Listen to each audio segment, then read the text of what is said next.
thank you very much for staying with us. Now it's time for our drivers' press conference ahead of the 2025 Google Cloud São Paulo E-Prix. From left to right, we have Jake Dennis from Andretti Formula E, Lucas de Grassi with LOLA Yamaha Apt Formula E team, and Mitch Evans with Jaguar TCS Racing. Lucas, I'll start with you. I mean, you can answer in English or Portuguese, it's up to you. Obviously, we're back here in your hometown, and you're preparing to go into your 12th season in Formula E. How does it feel? Well, first of all, thank you very much. It's always a pleasure to be starting a new season, especially at my hometown. And now I switch to Portuguese because I think it's more adequate. Okay, he just talked to summarize because he talked too much. Summarize. I'm sorry. Okay, about the expectation of running again, he's very happy because he never imagined he would run for 12 seasons. He just thought he would start 1 or 2. And he's very happy to be all the way to season 12. And talked about São Paulo, that São Paulo is the unique city that has Formula 1, Formula E, and WEC. So the city is very important for motorsports. How does it also feel to have another Brazilian on the grid with you? There's been a season without 2 Brazilians, and now with Felipe Drugovich, we have 2 of your countrymen racing here. And it must be quite tough for him to do his first race in Formula E, a completely different style of racing with a lot of eyes on him.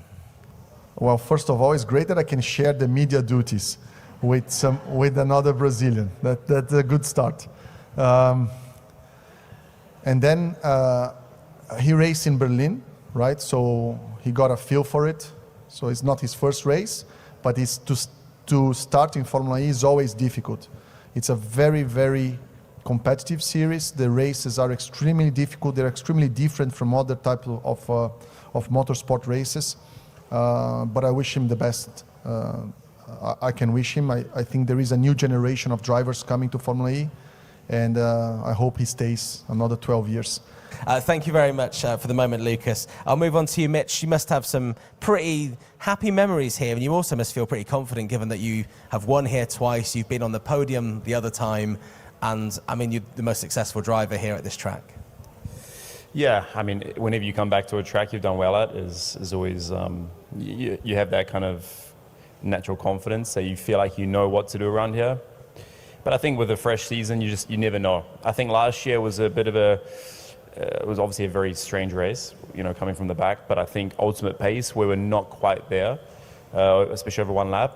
I didn't do qualifying, so I feel like if we made some improvements end of last year, we maybe we'll close up, but I think it's going to be extremely tight. So I hope I can keep the podium or win streak going here. It should have been 3 wins actually, but it was like 2 corners short on one of them. But it's been a great track for me in the past, and it's great to be back here. A track that I really enjoy, a country that I love coming to. So yeah, it's great to be back. It feels like this city is synonymous with drivers starting quite far back and making it to the front. We've seen Max Verstappen do it, we've seen Lewis Hamilton back in the day do it, and last year you did it from right at the back of the grid. So you're not going to try and qualifying this year. You know you can do it, you just be wherever, right? Save the tyres. Yeah. And there's 2 less cars this year as well, so. Pit lane then? Pit lane, yeah. I mean, look, it's never ideal. Definitely took the pressure off before the race. It was just like, okay, let's see what's going to happen. But I think this race, it's a lap shorter than last year, so the race dynamic could change slightly. So track position may be a little more critical.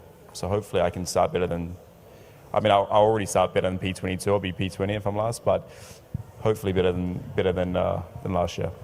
Thank you very much, Mitch.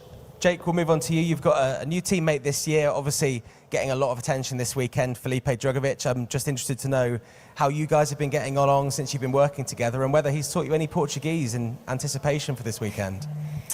Obrigado. Hola. They were the 2 words I've learned over this trip. But you know, me and Felipe getting on well. We both live very close to each other in Monaco. So and he's also into golf. So over the time what we've had away from the track, we've managed to play some rounds together, get to know each other, speak about obviously the pros and cons of the team and where we need to sort of improve. And then, yeah, obviously he has some experience inside of Formula E with different teams, and obviously has that one race experience as well. So, you know, I'm expecting for him to do a pretty good job this weekend. You know, whether qualifying goes his way or not, I think you can obviously win the race from last, as we've seen. So, yeah, I'm expecting a good weekend for us as a team. And, yeah, so far so good with Felipe. As the Season 9 champion, we've been talking to the team representatives just before about what the difference will be this year for whoever wins the championship. Would you agree and maybe have some thoughts on the idea that it will be who makes the least mistakes, given that all the teams are operating at such a high level as we come into this final year of Gen 3? Yeah, you'd say so. You know, I think what we saw in the last couple of rounds in Formula E last season was incredibly close. You know, if you don't bring your A game, then you can get punished. And even if you bring something which is decent, you know, it's only really ever now like a P12, P15. So it's incredibly tight. You need to bring everything you've got in every single session and deliver at all times. And yeah, I think the champion this year will be fully deserving. You know, you can't win this anymore by fluke. You know, you can't win it on just the odd race here and there. You need to be consistent and deliver top results. So yeah, hopefully we don't let anyone run away like we did last year with Oliver. We tried our best to close him down, ultimately all of us, but we got close, to be honest. But yeah, I think we'll generally see quite a tight championship throughout the whole of this season. Mitch, coming back to you, we've seen some big high moments for you in Formula E. Winning in Monaco was a particular one that sticks in my memory. How do you make sure, after coming so close so many seasons now, that this is your year to win that title?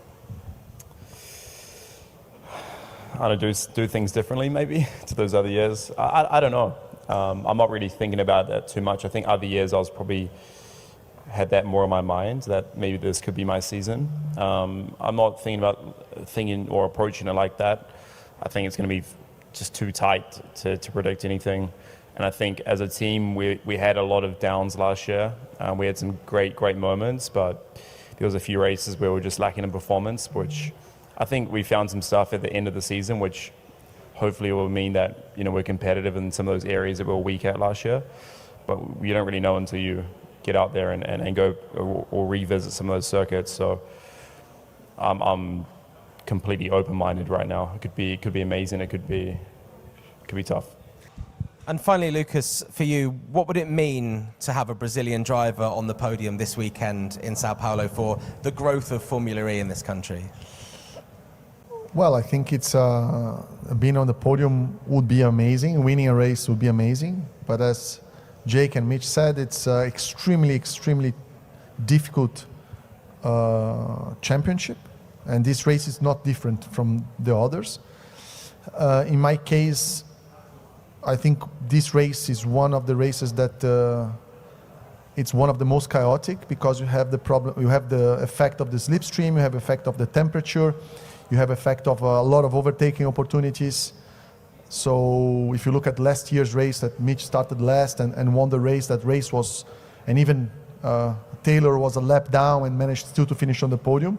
I think you need to do independently of where you start, you have to do the right strategy, count with a little bit of luck, and we could be on the podium. So realistically, the probability is not high, but it's there, and we're going to take it the best we can.